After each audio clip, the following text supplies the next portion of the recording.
Everyone, welcome to my channel. Today in this video I'm going to show you how to check your Instagram password. This is very quick and easy. Let's jump right in. First of all, open your profile, click on your profile icon.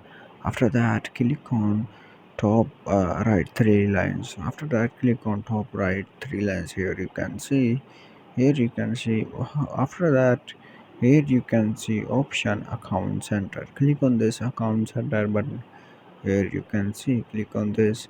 After that, here you can see option password. Click on this password, and here again click on change password. Here you need to select your account. For example, this is my first account, and here tap on this, and here you can see this your password will autofill.